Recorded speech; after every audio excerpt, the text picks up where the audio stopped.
rabbiyow adigaan kuu soo laabanaa rabbiyow inaga aqbal towbadeenna oo inaga aqbal ducadeenna oo inagu sug xujadeenna carabkeennana ku sug xaqa rabbiyow qalbiyadeenna hanuuni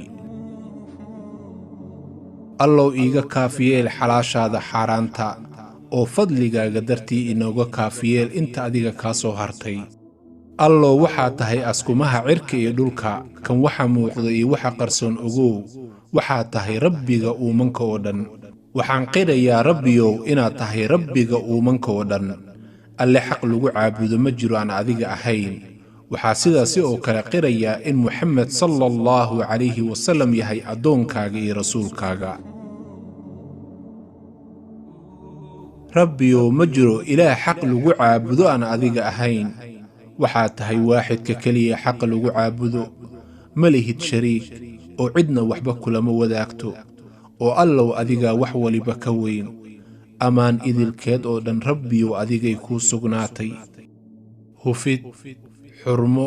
weynayn idilkeed adigaa mudan rabbiyow xoog iyo xeelad ma jirto aan adiga xaggaaga ka imaan allow waxaa tahay deeq badanaha deeqda badan bixiya ee deeqdaada inagu kaalmee allow cafi iyo caafimaad baan kaa barinay adduun iyo aakhiraba allow cafi iyo caafimaad baan kaa barinay diinteenna iyo dadkeenna iyo adduunyadeennaba allahayow ceebteenna astur oo kurbada inaga feed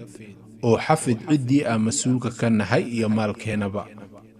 allahayow magacaaga ayaan ku dhimanaynaa oo magacaaga ayaan ku noolaanaynaa bismillaah allow adigaan ku tala saaranaynaa ma jirto tab iyo tabar aan xaggaaga ka imaan rabbiyow